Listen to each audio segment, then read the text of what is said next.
CTBK is more than just a full-service accounting firm. They are one team with an innovative approach to accounting and rise to each new challenge with collaborative problem-solving skills. CTBK goes above and beyond by lending helping hands in the Buffalo and Niagara community through volunteer work and donations, and is partnered up with Victory Sports for 2020 and 2021 to keep kids in the community active. The professionals at CTBK are determined to help individuals and businesses succeed.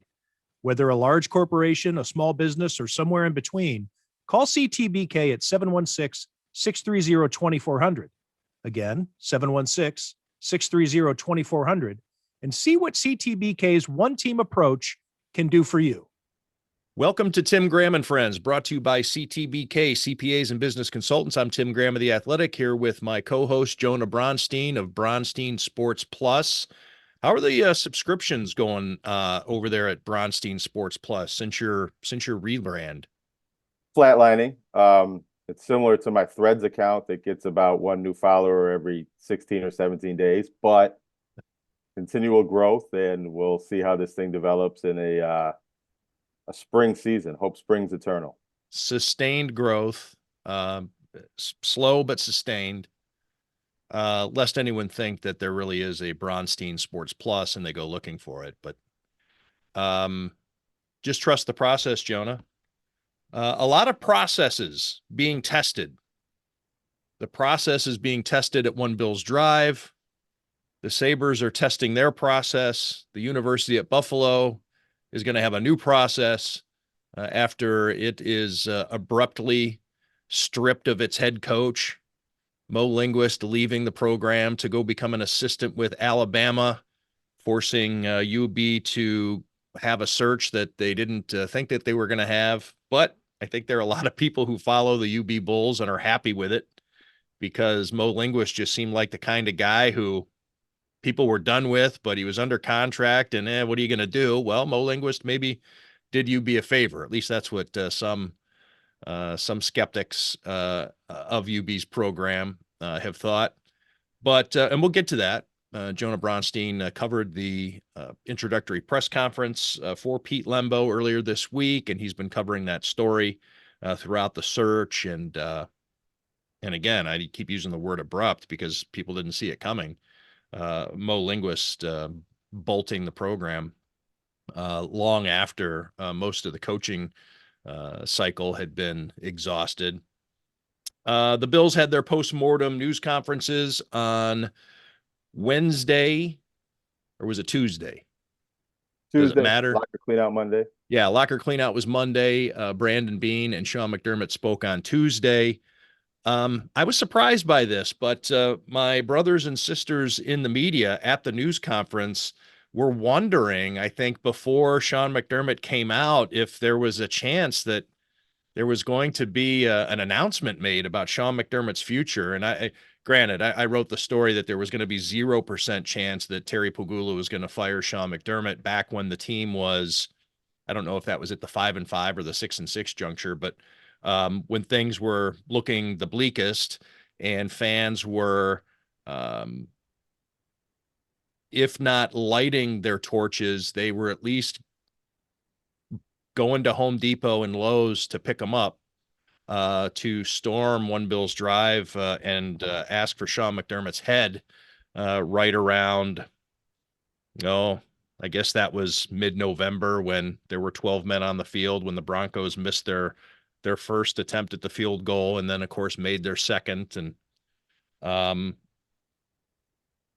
but with this way the season ended, the Bills winning 6 in a row before getting bounced from the playoffs by the Kansas City Chiefs at home, there's obvious disappointment that the Bills were able to fight back, get that second seed, have home field through the playoffs with the exception of if they were to play Baltimore, and to not be able to close out the Kansas City Chiefs. Of course, people are upset. I just thought it was interesting that there were a lot of people were giving it credence that we might be seeing some sort of joint news conference with Sean McDermott and Brandon Beane sitting side by side, and Brandon Beane, I guess, thanking Sean for his time. I don't know.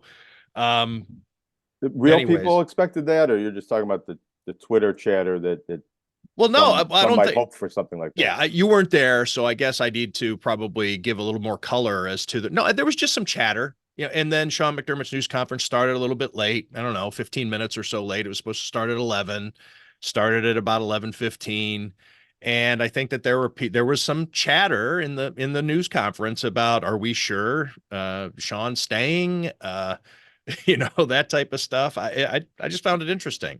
It wasn't overt. I mean, it wasn't like, people were, on the phone with their editors, saying, yeah, Sean's out here, like you used to get back in the day before everything was streamed or live tweeted.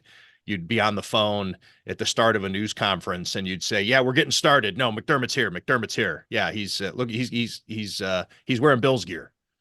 He's still here. He's still with him. It wasn't quite like that, but it was on people's minds. So, anyways, I know a lot of fans are disappointed with the concept of Sean McDermott coming back for 2024. I happen to be neutral on Sean McDermott. I think, if you were to try to pin me down one way or the other, I lean towards Sean McDermott. He was my vote for Coach of the Year in 2022. Just one season ago, he got my Pro Football Writers Association vote for Coach of the Year because of everything that the Bills dealt with from within the community, with the weather, with Damar Hamlin. I mean, there are just so many things. And I thought that the Bills really had an impressive season. I've said it on this podcast. I've written it at The Athletic. I think that in years, we're going to look back on 2022 as one of the special and most amazing seasons in Bills history.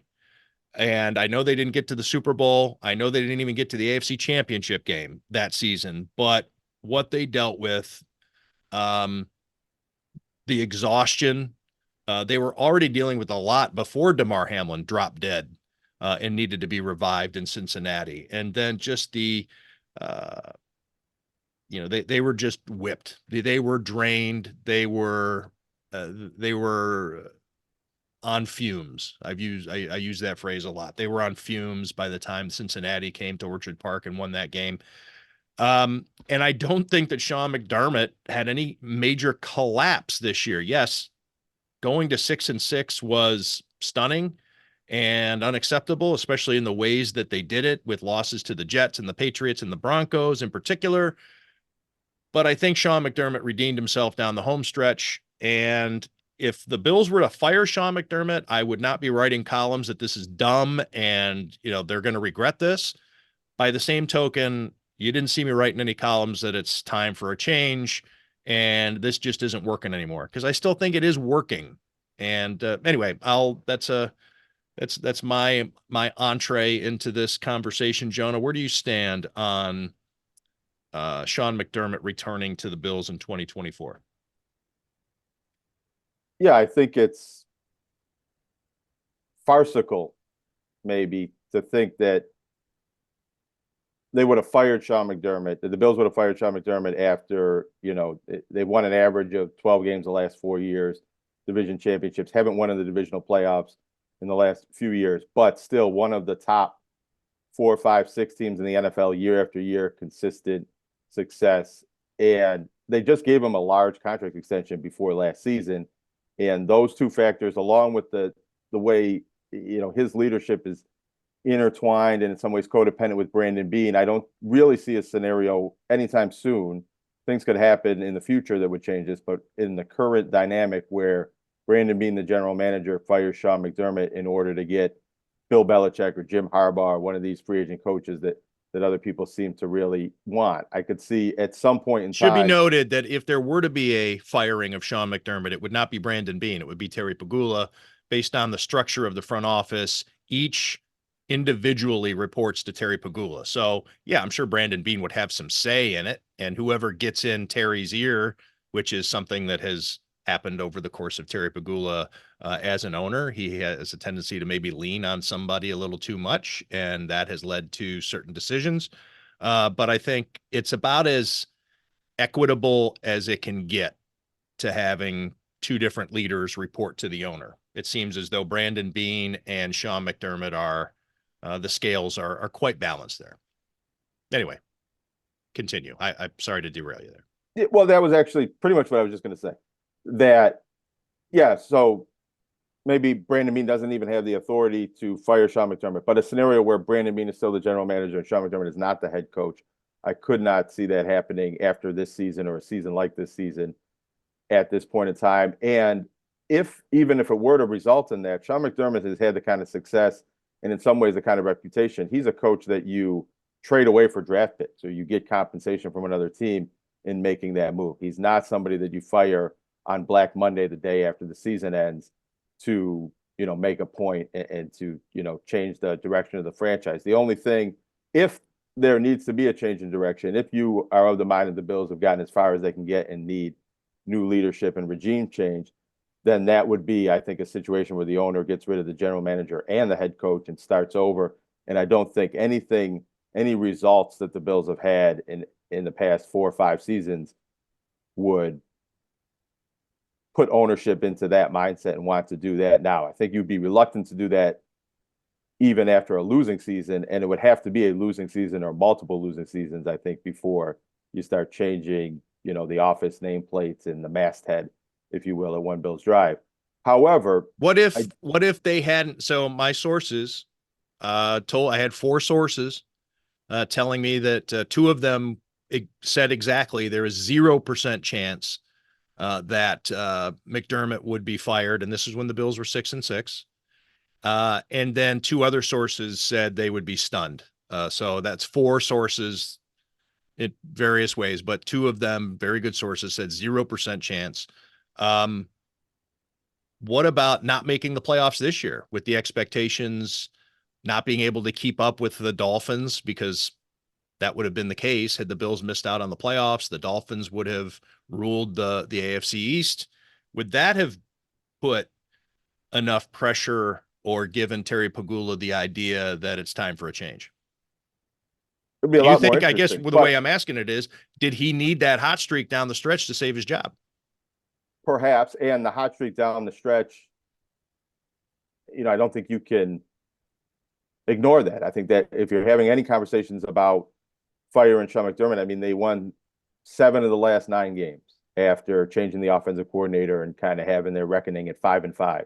Because when they were 6-6, it was after they played pretty well in that Philadelphia game. They did lose it, but 5-5 was really the point of the season where it looked like, wow, this season's going in the wrong direction, and then they turned it around. So not to say you should get a contract extension, but that was the kind of finish that gives you confidence in the coach and confidence in the direction of the team. If they had missed the playoffs, especially if they had lost more games, if they lost that Miami game on a kick at the end and just happened to miss out, but made that rally, that would have been different. But if they're a losing team and they miss the playoffs, if they miss the playoffs next year, that's where I was going. I do think they've set a standard now where they have to be at least this good every year. And there's a segment of the fan base that is very frustrated and angst-filled about not getting better and it's not progressing. And you were in the AFC Championship game in 2020 and you actually have gotten worse because you haven't gotten back to there. But once they're no longer a Super Bowl contending team and they're not at least getting to this point and being within a late field goal or a few bounces of the ball from advancing and being in the Super Bowl, then you do have to question whether something needs to be changed just for the sake of change. And that's what I don't know the answer to, but I do kind of know the question. I think at some point, if this team doesn't break through to the Super Bowl, you have to figure out where the stagnancy is rooted and what needs to be changed. And I don't know if that's the coach, and I don't know if it's the general manager and the roster construction. Maybe it's ownership, maybe it's the stadium. It could be any type of things. It's probably not the quarterback, but with a lot of teams in these type of ruts, sometimes it is the quarterback. Sometimes you have to give up on the Aaron Rodgers era in Green Bay to move on and, kind of forge ahead to your future. The Bills aren't there yet with Josh Allen, but maybe if they lose in the divisional playoffs 3, 4, 5 more times. And Josh Allen, as great as he is, every year that he's been in the playoffs in his career, has lost against, I would say, a better quarterback on that day and in that season at that point in time. So he's very, very good, MVP finalist, but I don't think he has broken through to be the great quarterback that beats the other great quarterback and goes on to win it all. Not yet. Taking a step back is an interesting an interesting situation to ponder, because there are all kinds of ways that you can take a step back. You know, there were years that Tom Brady and Bill Belichick missed the playoffs. It happened, always on a tiebreaker, but they missed out on the playoffs here and there. Most notably in 2008 when Matt Castle was the quarterback. I mean, Josh Allen could suffer a nasty injury that maybe doesn't even knock him out for the season, but knocks him out for 6 games, and it's enough to derail your season. So I think there are ways you can take a step back and be able to justify, hey, it was just too much to overcome. That was almost where they were looking at this year with all the defensive injuries that they had. And I think that all those mounting defensive injuries in particular, I thought it was interesting. And this isn't a criticism, it's an observation of how calm Sean McDermott was in his post-game news conference on Sunday after the game. Now, granted, he takes forever to get into that room, and maybe he punched 5 holes in the drywall and, curled up in a fetal position and cried in the trainer's room. I don't know. But by the time he was in the news conference, there was kind of a matter of factness about that game. And look, as someone who's been around professional sports for 30 years, and I think you see it a lot in the hockey playoffs too, especially when a team just doesn't have it. You know, a team gets finally bounced after 6 games, and maybe they were able to win 1 or 2 by fluke, and sometimes you just don't have it. And you just know you're overmatched, and it's kind of like it's just, and I think that the Bills were kind of in that place heading into the game against Kansas City. Not that they were, they were giving up at all, but I think that they were able to look at their effort afterwards, obviously upset at how close they came and didn't finish it off. But with Terrell Bernard and Khalil, when Khalil Shakir left the game, I turned to Joe Biscaglia and Matthew Fairburn and said, this game's over, because Khalil Shakir had meant that much to the offense. And I don't think I would have said the same had Stephon Diggs left the game in a similar way that Shakir did. Now, Shakir comes back into the game. Okay. And then when Bass goes out there to kick the 44-yard field goal that would have tied the game, I said it, I thought it again, this game's over, because he had been squirrely. He'd had bad misses. He had a holder with a bad hamstring, and whether that's supposed to affect the way you hold a football, Sam Martin's had a bad game, and the weather's not great. And at 44 yards, it just was not, to me, it just didn't feel like it was going to happen. And so, that's a lot of words there for me to say that I think that the Bills were able to quickly say, we didn't have it. And maybe that's not, and I don't think there's any crime in self-awareness, is what I'm saying there. And so, and I don't really know what my point was, other than it was an observation that I think that the Bills knew that it was going to be probably a minor miracle to win that game. And then they still had to go to Baltimore a week later and play a team that a lot of people, a lot of football people who I really trust, who are telling me that they are going to have to shoot themselves in the foot to not win the Super Bowl, that Baltimore is playing better than anybody else in the NFL right now, and to just get used to it. Yeah, there was, I would say, an erroneous line of thinking. I heard it on the radio driving in that the winner of the Bills-Chiefs game, specifically if it was the Bills, that once the Bills beat the Chiefs in the playoffs and gotten past that nemesis, that there was no stopping them. It didn't matter if they had to go on the road at Baltimore, that this was the true AFC Championship game. And the Bills, even though this was a home game and that was a road game, get through this one, and there was no way any team could beat them beyond that. I did not agree with that at all. I thought the Bills would have been worse for the wear coming out of this Kansas City game and had an even tougher time going, turning around and playing another road game, even without some of the weather challenges that had faced them the last 2 weeks. But I'm interested in your characterization of Sean McDermott post game, because I wasn't there. I did catch a bit of it on TV to note how he takes so long. We did the whole Kansas City Chiefs post game, man, locker room, walked up to the steps, got up to the press box, brewed a pot of coffee and saw Sean McDermott coming on the screen about at that point in time. So I did see a little bit of it, but I read the transcript and I didn't hear him or get a real sense of his demeanor and body language the way that you did, because I was across the hall listening to Andy Reid and in that visiting media room. And the reason I bring that up is because Andy Reid, who is one of Sean McDermott's mentors and friends and is going to praise the opposing team and the opposing coach probably after almost all of the playoff wins, but he put some extra sauce on it. He made it very clear. He said specifically this season, he mentioned Sean McDermott being a coach of the year candidate, caliber job that he has done. And there was a vein of that from Patrick Mahomes talking about Josh Allen and the Bills. Travis Kelce, if you heard the audio of what he said to Josh Allen at the post-game handshake, he said more of it on his podcast this past week. The Chiefs were very impressed with the Bills because of the defensive injuries. Josh Allen playing with a hurt shoulder for much of the season and toughing it out and willing them into the playoffs and them getting the home field advantage. I think Kansas City was more impressed with the Bills, like, wow, you really beat us here in the regular season game of seeding, and you beat us in that game in Kansas City. And that this game was as close as it was. I mean, it could have been, if not for that fumble in the goal line, not down to the wire, but I think Kansas City felt this Buffalo team, as they had before, took us to the brink in ways that very few other teams can. And Kansas City feels like they are the Super Bowl champions. I think they feel like they're the best team in the NFL when they're playing well. But I think they also feel like the Buffalo Bills are their biggest postseason rival and hardest team to beat. It is interesting that every Kansas City has lost after beating the Bills twice now before in the playoffs, and I think they might lose to Baltimore again.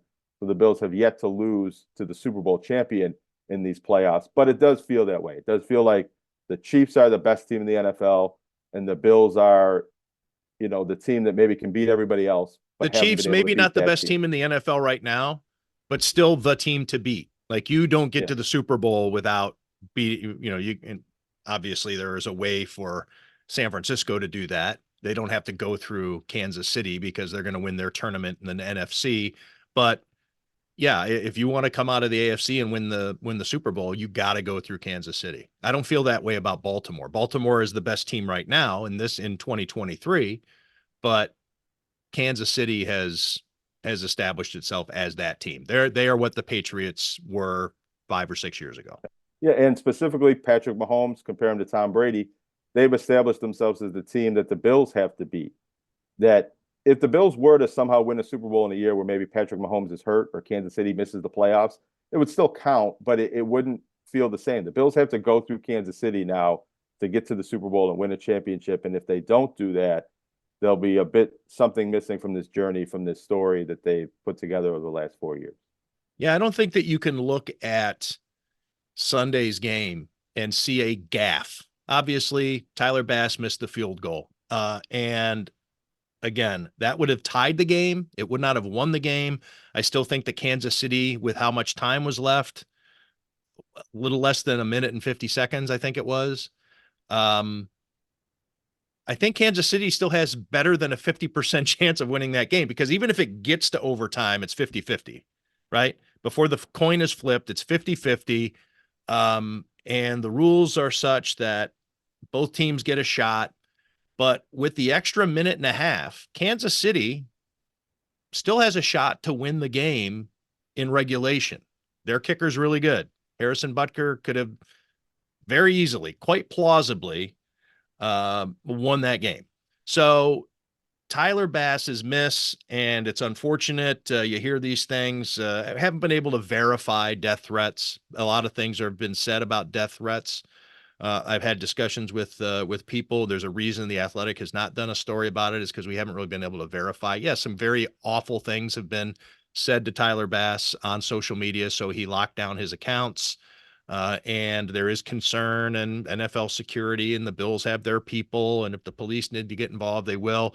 But there are a lot of assholes out there. Even if you consider yourself a Bills fan, that doesn't absolve you from being an asshole sometimes. But Tyler Bass, the game was not on Tyler Bass.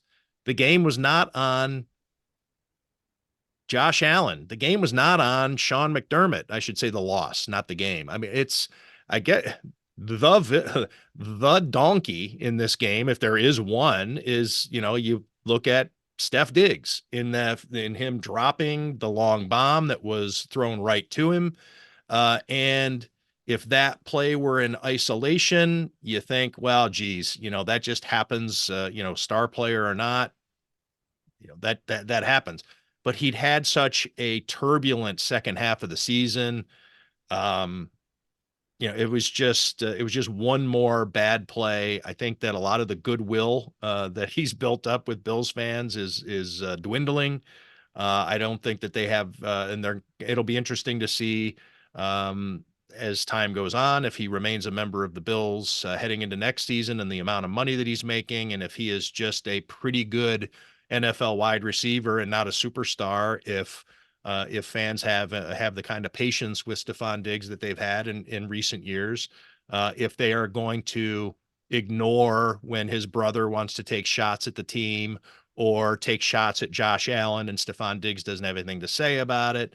Those types of things. I think I think that when you're not putting up all pro numbers, you have a tendency to wear out your welcome among the fan base a lot more differently and a lot more quickly than you do when you are proving that you're worth whatever trouble you may be or whatever drama may follow. But even that, the Bills had a chance to drive down the field.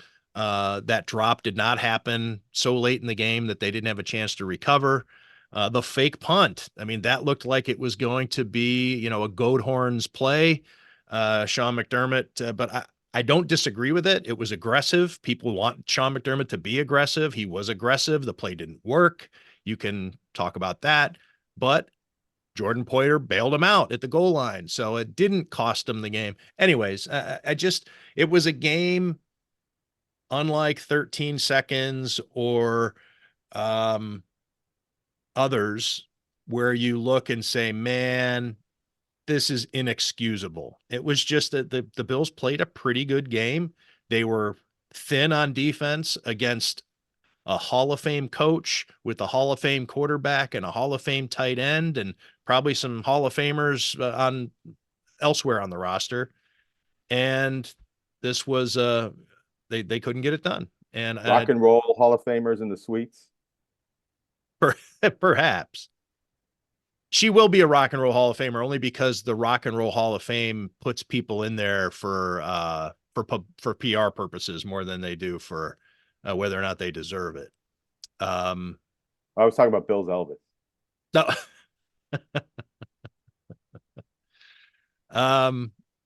We had a discussion.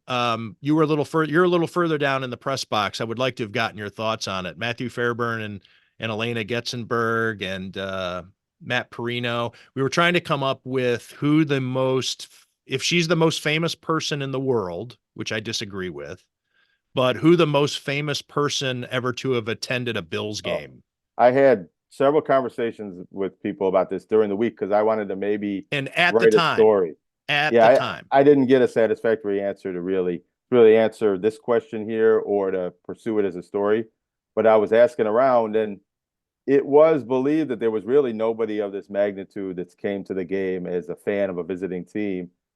There have been some celebrities that the Bills have invited, but nobody on Taylor Swift's level to be on the field and be part of the game. And then you're talking Super Bowls and visiting games in Los Angeles I was wondering if Donald Trump had ever attended a game because of his relationship with Jim Kelly. Well, of course, Donald Trump then is a lot different than Donald Trump now. Yeah, and I don't think I was asking about that. I don't think he has or was noted to have, been seen, spotted by the fans, made aware that this was the game that Donald Trump attended. And Donald Trump, being a very famous person, has had ups and downs with his fame. If Donald Trump in 1997 was watching that game because he's friends with Doug Flutie, that's not the same thing. What about Drake? You think Drake has been to a Bills game? I don't think so, but I also, and he'd probably drop this in a song lyric someday, maybe he went to the game as an 8-year-old because he lived close by and used to come shopping at the Galleria Mall. Maybe he has been to a Bills game, But and he does was a that count, child or do you star. have to be famous at the time you're at the game? Does it have is Yeah, or no, can it be it doesn't count because you have to be, does Jack Kemp count because he's a U.S. Senator all those O.J. years after he Simpson? played? Well, O.J. Simpson, I would argue, might be more famous than Taylor Swift at various points in his life, and I think is a suitable answer. And I also think the shock factor and just the awe factor of O.J. Simpson being in the stands when he was for the first time in a long time, a few years ago. But O.J. Simpson played for the Bills, and I think that's a different category when much of your fame is derived from being a football player and now you're attending a football game, Right. or if you're a broadcast. I mean, I can't think of the right example, but his Monday Night Football had a celebrity guest to do something on the field for entertainment factor that was there. I mean, I don't think this has happened either, but has there been a musical performance at halftime that was somewhat of that magnitude? I can't think of one, but I think it's maybe possible that Or a it could national have been a anthem? game. Yeah, right. But I don't remember, and I do think because I had a discussion with somebody about this being the biggest Bills game of all time, or the biggest Bills home game in 10, 20, 30 years. And I didn't really think it was until I got there Sunday and kind of recognized this Taylor Swift effect and how much hype was built into her arrival in Buffalo on a plane and arrival at the stadium and what she was doing. And there was a magnetism to that corner of the stadium. Jason Kelsey contributing this as well. And it really did feel like to me, like the Bills, not that they didn't deserve to win the game, but for the storytelling and atmosphere of that game, that this was a Chiefs game, that this was a Taylor Swift, Travis They made Kelsey setting that record, they doing made the hot themselves at hand. home, didn't they? Yes, and that it Jason would have Kelsey ruined. even took his shirt off, which you do in your living room, right? I mean, Jason Kelsey made it his place. And he was so charming and charismatic that Bills fans were like, hey, man, do what you got to do. I think there were a lot of people heading into the game talking about, putting bans on Taylor Swift music on the radio, or this is a Taylor free zone. And I don't know if that's remnants of the John Bon Jovi discussion that you have to hate somebody if they're first. Of course, John Bon Jovi, the thought there was that he was going to take the team away and put it in Toronto. But Is yeah, Bon there's Jovi this. more famous than Taylor Swift? No, I don't think so. Um, that's another one. So, most famous person on the planet, that's a different discussion. And we came up with, and Matthew Fairburn pushed back on this, and I was a little surprised. I said Paul McCartney. I mean, he's a Beatle, but Matthew's pushback on that was not as relevant as Taylor Swift is today. True, but my point being is that Paul McCartney has generations of fans that have built up. Oprah, I came up with, I thought was a good answer. Mike Tyson, of course, I said the Pope is a default answer, but the Pope, I think somebody had the point. I don't know if it was Perino or Fairburn, is that you change out the Pope. It's just the Pope, like not this Pope. So that was a little bit of a different answer, but we I mean, couldn't get at this point in beyond time, Donald Trump. I don't think there's anybody. Donald Trump is actually the one person because of his popularity with half of the country, and I think this extends into some other countries that watch our politics for entertainment, is I think the only one that's close. I think OJ has lost a little bit of relevance, maybe because he's so accessible on Twitter these days, but it's not as notable to hear him speak or to see his face. He did have a fun appearance on the Cameron and Mace podcast, but that aside, Taylor Swift was on Time Magazine as the person of the year. Well, yeah. Well, And that's a great point. I forgot about that. That's Donald Trump actually has never had that, right? huh? Isn't that the thing with Donald Trump? He's never been that, so he gets the Well, fake yeah. magazine covers printed. It's kind of that's the kick in the balls for him. Except for he's made some time covers and put himself on it. And even the level of infamy that I think helps Donald Trump and O.J. Simpson and is not the case with Taylor Swift and Travis Kelsey, except for this vein of Travis Kelsey being a spokesperson for vaccination, and the anti-vax movement has made Travis Kelsey an evil person in that way. And that's just led to more eyeballs and media coverage and attention. Travis Kelsey is becoming one of the biggest stars in America through the Taylor Swift Association and some of these other things and his podcast. And he already was famous enough to host Saturday Night Live last season.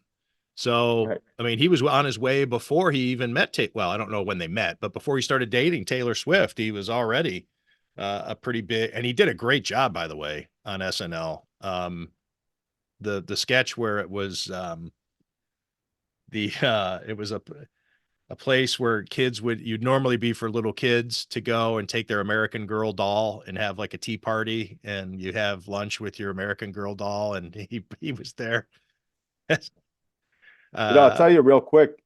I don't, as many of us, we don't really get starstruck by the athletes when we see them.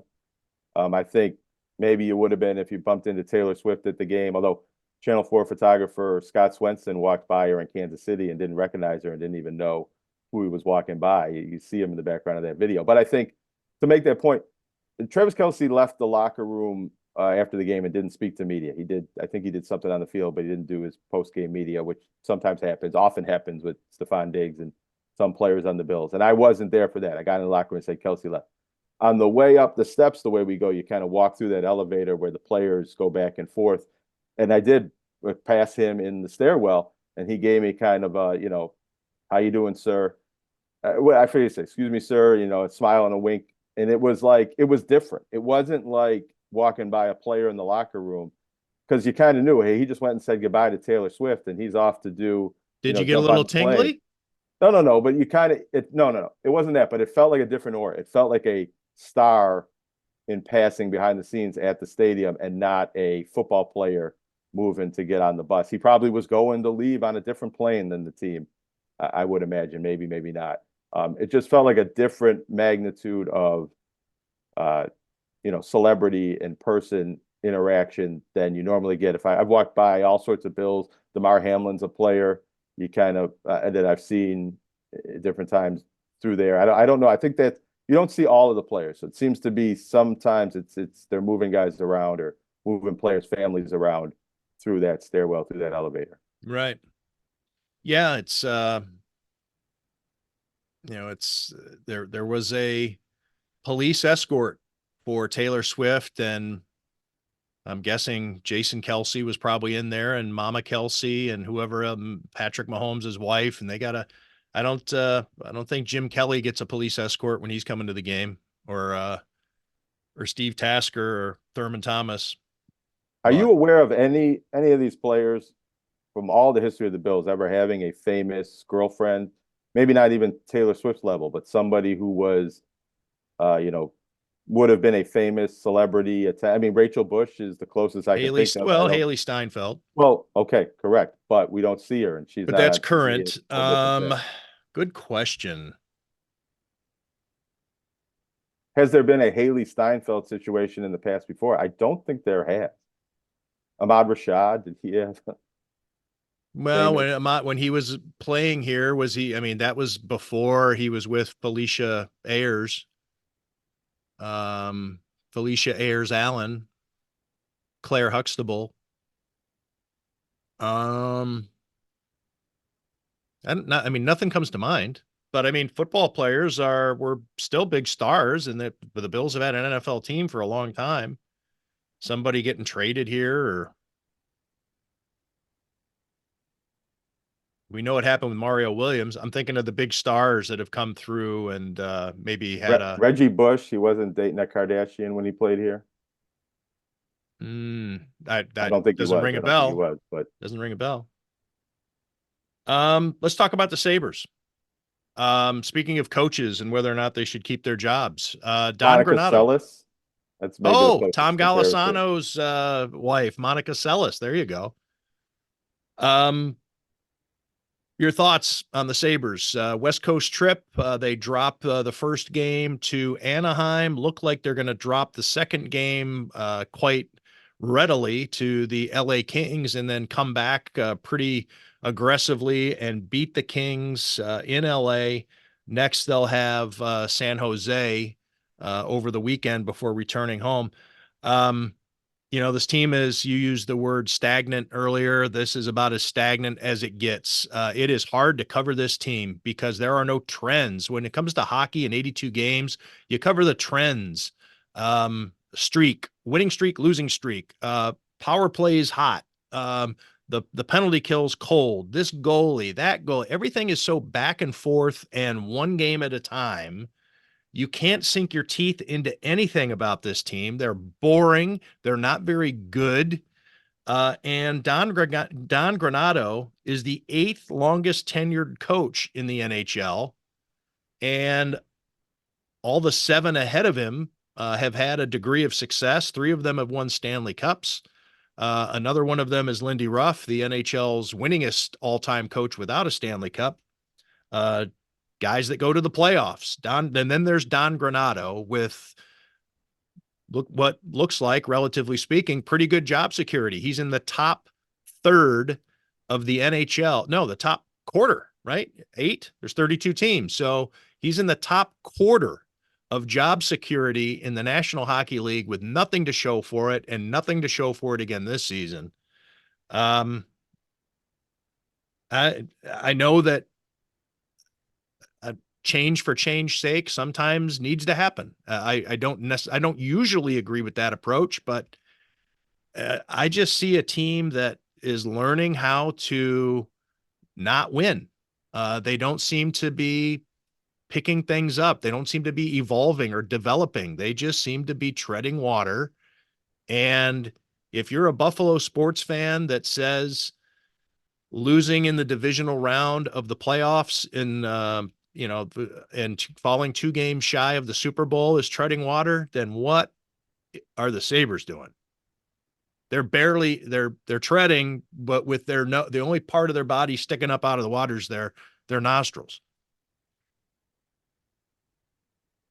Well, your thoughts? Well, so the Sabres won last night, and I think they have a good chance to win their next game in San Jose and going to the All-Star break having won, 2 in a row, and I'm counting here. 7 of their past 12. So not a great record, but winning more than losing over the past 12 games and on a 2-game winning streak, coming back from the West Coast trip, going into the All-Star break.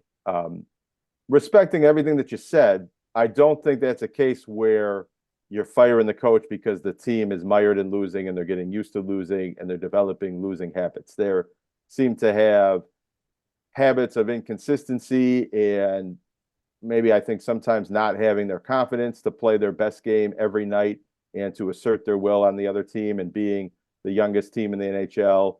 And if they're not the smallest team, they're a smaller team and a team that, lacks physicality in some ways and their ability to be hard to play against and make the other team play their game. They kind of are victim to what the other team wants them to do too often. However, if they lose the San Jose game, maybe all bets are off because that's losing to a bad team that they've done that a few too many times this year. And those are the nights when it starts to look like, wow, what's wrong with this team and the way they are prepared for games and first periods and things like that.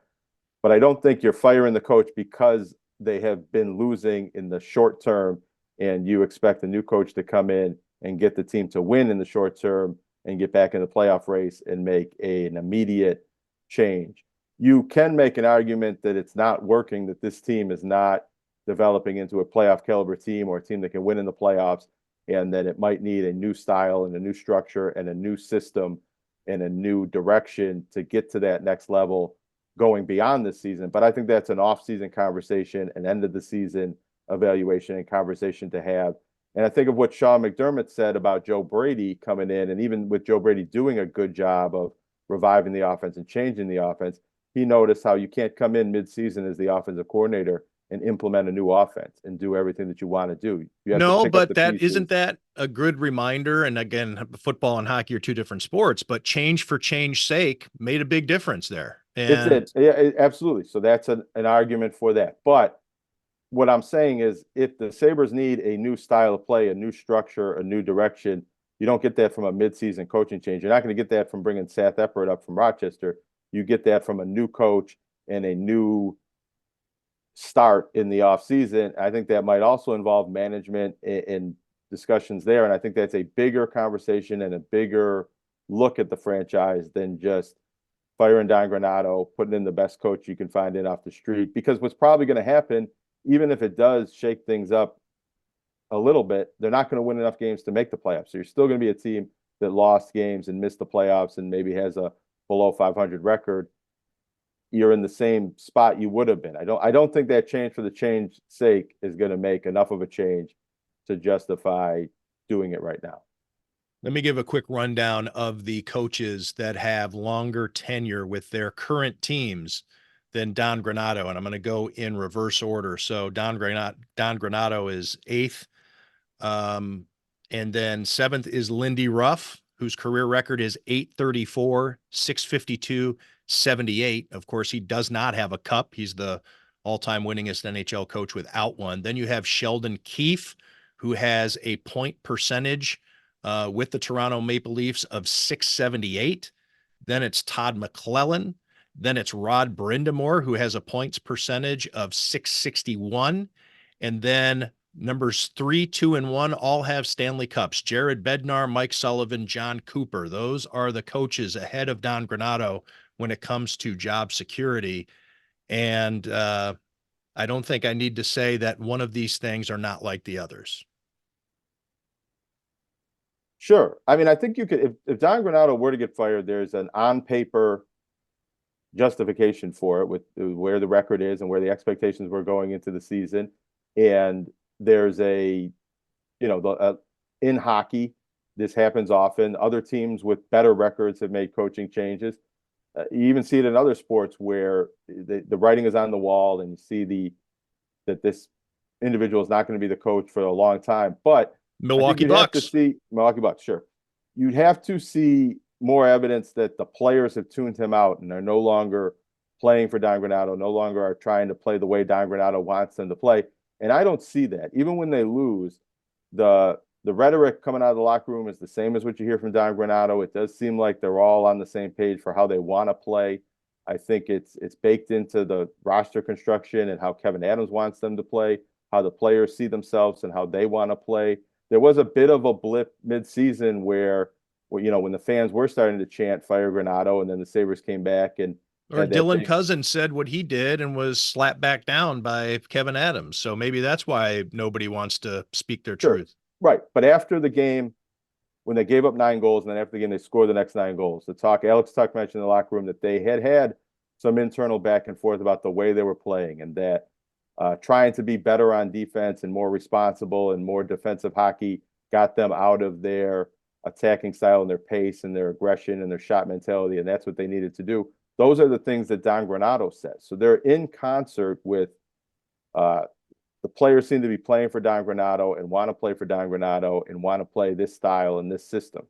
So I don't really see the scenario where a new coach comes in and changes the way the team plays right away and shakes up the locker room. I think it could go the other direction. I think the players could tune out a new coach, an interim coach, depending on who it is. And Kevin Adams, it's only a difference of a season, but he's been the general manager longer than Don Granato's been the coach. He made the decision to fire Ralph Kruger, give Don Granato the interim tag, and then keep Don Granato, not do a more extensive coaching search and find somebody else at that point in time. Is Kevin Adams the right person to hire the next coach? Does Kevin Adams really know who the next coach should be? How long is his short list of potential candidates? Or is there a different way the Sabres organization should approach going forward and deciding who should be the coach, who should be the general manager? How is this team built? Because I think the Sabres are losing because they're too young and the makeup of the roster doesn't lend itself maybe to playing winning hockey in all the ways and all the facets and all the zones on the ice, and that their star players are not having star seasons. Some of them, Tage Thompson, especially on the power play, and even at 5-on-5, has been a lot worse than he was last year. Rasmus Dahlin is an all-star and scoring more goals, but he's getting less assists. He's less effective on the power play. His plus-minus is the worst on the team. They're not getting the next level of play from these players who were stars last year that they need to make that jump into being a playoff contender. And their best players aren't leading the younger players in the way that they're going to need if this team's ever going to break through and be a Stanley Cup contending team. Well, maybe the delicacy of needing to get rid of a coach and contracts and extensions and all these things that are in play. Maybe the Sabres just need a stroke of luck like the University at Buffalo had, or at least a lot of people think, and just have Don Granato up and leave because I think that there was some excitement. I don't think there was a ton of heartbreak over Mo Linguist leaving for an assistant coaching job at Alabama. It makes sense. It doesn't make the school look bad because it's Alabama, even though he's taking a lesser role to leave the University at Buffalo. And the school is able to move on from a coach that really hadn't been very successful, had been quite disappointing. He was known as a big time recruiter, didn't really get a lot of recruits. Of course, the landscape has changed dramatically in all of college sports when it comes to recruiting. And now here they have Pete Lembo, the special teams coordinator at South Carolina and the former head coach at Ball State. And it seems, well, this is just me. It's interesting again. I'm now interested to see what's going to happen with UB football when, again, I'll use the word, it had gotten stagnant. So you've been covering this, Jonah. I'm going off of your coverage. So I might as well just let you give your thoughts on Pete Lembo and where we are with that. I think you make a good point that many agree with, that this was in some way a win for UB. I think it was a big win for athletic director Mark Allnut, because whether you thought that Mo Linguist should be fired, or they needed a change in head coach, that was a very difficult move for Mark Allnut to make. That was his marquee hire. It had only been 3 years. They seemed rather married together. I feel like I've used this analogy with Brandon Beane and Sean McDermott and Kevin Adams and Don Granato. And I think that was the case here with Mark Allnut and Mo Linguist. And the contract, the money they would still have to pay him over the last, I think, 3 seasons if they did it now, or 2 seasons if they did it a year from now, while paying a buyout to Jim Weitzel, the basketball coach. That would have been a difficult move for UB to make, and a difficult pill for Mark Allnut to swallow and make it look like he made the wrong hire in the first place. Now, it doesn't look like Mo Linguist was the wrong hire. As you mentioned, it does, even though it's a defensive coordinator, co-defensive coordinator position, it seems like a bit of a step up, if not a lateral move, that you can still say, Kent State's coordinator, Sean Lewis, did the same thing a year before. This is a trend of MAC coaches or group of 5 coaches maybe moving on to defensive coordinator positions elsewhere in college football. It doesn't hurt now. It doesn't hurt it. In fact, you can, like I said, you can justify it. And in fact, you can spin it as a positive right now. And then in 2 or 3 years, this is the type of track like you're getting at, where Mo Linguist might be the head coach of Auburn or whatever. And then you really take a look and say, see, you can come to UB, right, and, it becomes a little bit of a selling point for the job. Right. And as it relates to UB and Mark Allnut, if he fires Mo Linguist and they lose a lot of players in the transfer portal and they lose a recruiting class, and it doesn't work out, or, it looks like years later, like that wasn't the right move, you set yourself up for that kind of criticism. Mo Linguist leaving, even if the same number of players leave and the same negative roster implications happen from this coaching change, it's not UB's fault. It's Mo Linguist left us in this bad position. It buys. I had this conversation with Mark Allnut after the press conference, how it also resets the expectations, because there was a lot of pressure to compete for a MAC championship and go to a bowl game and get it right next year, or they probably would have had to make a decision on Mo Linguist's future and the future of the program. Now, Pete Lembo has a 1-2, probably a 3-year runway, which is Mo Linguist had 3 years and had 1 winning season within that. And it takes pressure to win off, and it changes. You're seeing this with the basketball team. Jim Weitzel got fired for finishing 2 games under 500. The new coach is 2-16, but he's not going to get fired no matter how many games under 500 it is. So it resets and recalibrates expectations that UB is going to get, perhaps, depending on how this gets negotiated. But in the contract, they can get $750,000 in buyout money from Mo Linguist leaving. And that's good for the bottom line, and a lot better than paying Mo Linguist to not coach the team a year from now. So it is, in some ways, on the margins, a good situation, wins for University of Buffalo. I don't know. I was impressed with his affable demeanor and Pete Lembo, some of the things he said, and interacting with the media and the fans, and how much he seems to want to be here. And the mentions he made to Jim McNally and Lance Leipold and things like that. But the roster is pretty depleted. They have no quarterback. They lost a lot of their best players to the transfer portal and don't have obvious replacements on the roster and are late in the recruiting game to find those transfers and replacements right away. I think he's going to coach up this team, and they might have better results with worse talent next year than they had this past year. But I also think it's going to be a while. It's going to be several recruiting classes, and it's going to take time before Buffalo is anywhere close to where they were under Lance Leipold, and they might not get there. It's going to take recruiting wins and recruiting success and keeping players out of the transfer portal. Every year it's becoming more and more difficult for teams at that level to do that. So while I like the hire and I'm optimistic about the potential, I do have some questions about the ceiling. And it's just different than what they thought they were getting with Mo Linguist, who was supposed to be and was an excellent recruiter, and he was getting highly rated recruiting classes and talented players that it maybe wouldn't have come to Buffalo in years past. And that was supposed to lead to just being too good to lose and too good to fail. And Mo Linguist would win MAC championships and move on to the next job, but it would make UB an even more attractive and good job for the next coach. And you're not getting that now. Mo Linguist was able to get Khalil Mack and some of the more recent alumni to reconnect with the program. Khalil Mack came to the spring game last year. I don't think you're going to see things like that quite anymore. You might get Jerry Philbin and some older alumni back at the game, but it's a different vibe and it's a different character and direction of the program, which might be better. A lot of people weren't happy with Mo Linguist and his way he interacted with local high school coaches and the community at large, even though he was, I think, involved with the fans and a community person as a recruiter and as a football coach. He had worn out his welcome in some ways with Western New York. And I think Pete Lembo in what ways will not do that. What ways? If you know, I is there something I didn't hear in his first 2 years, and I heard nonstop this past year that I think it was recruiting related, that he had him and his staff had maybe not, they weren't recruiting local players as much, and they maybe weren't playing the local players that they had recruited as much or as quickly as before. And some of the local high school coaches and local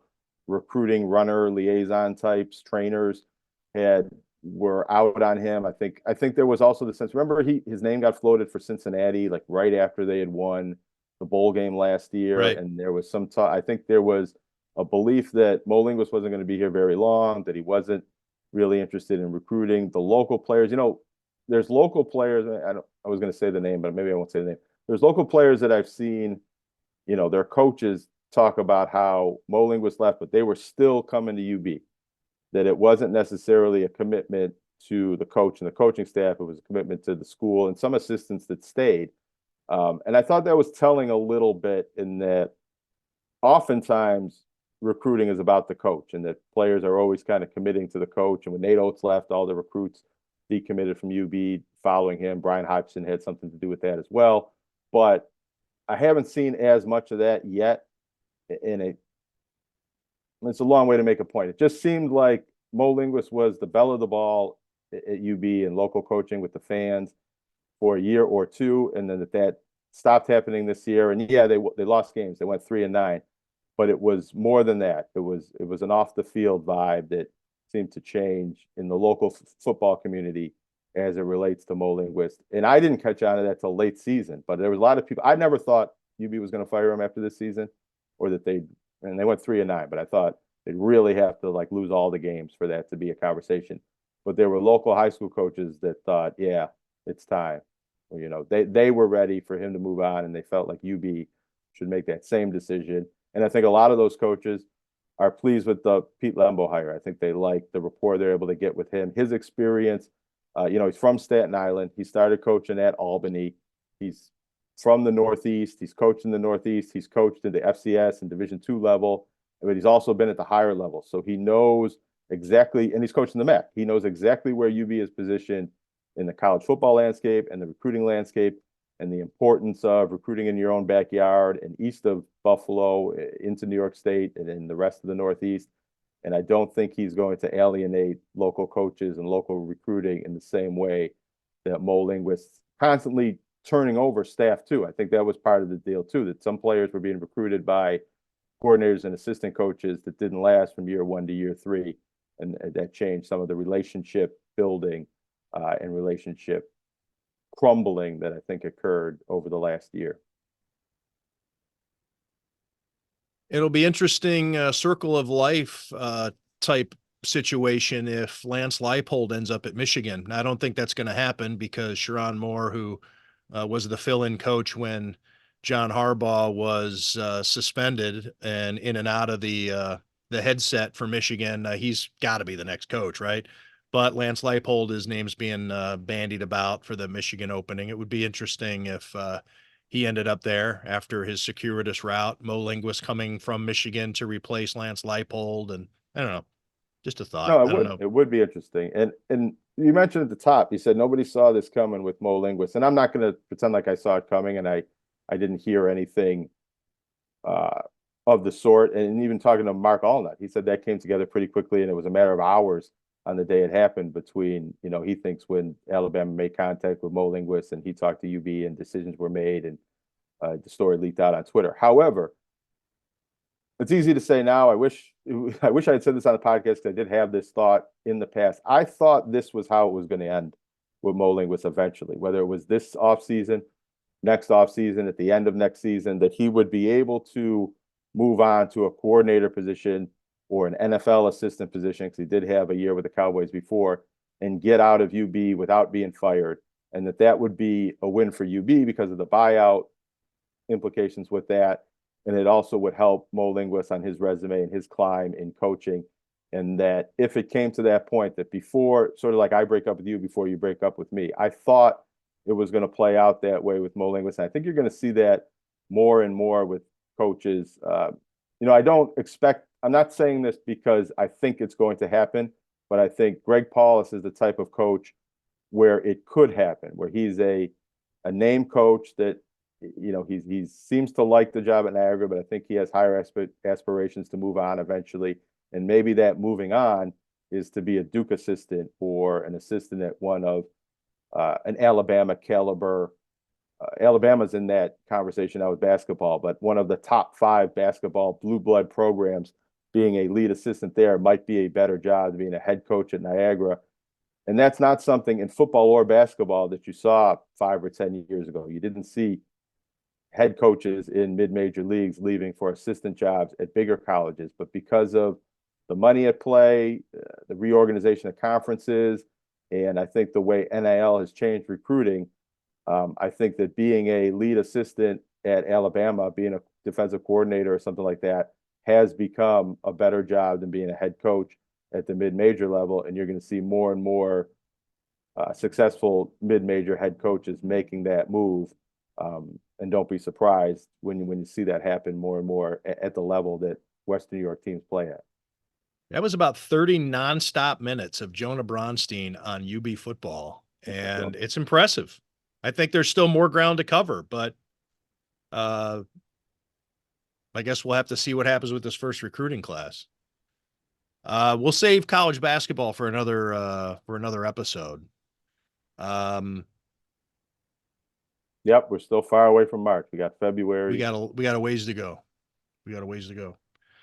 Jonah, thanks for this. Thanks to everybody out there for listening / watching Tim Graham and Friends, brought to you by CTBK CPAs and Business Consultants. Please like, subscribe, comment, whatever it is you need to do to show us that you're out there listening and helping out the TGAF channel, the TGAF community. Getting more and more comments through social media and this through the podcast, as opposed to just people directly to me on Twitter or whatever. But so that's pretty cool. We're growing, and much love. Talk to you soon on the next episode of Tim Graham and Friends, brought to you by CTBK CPAs and Business Consultants.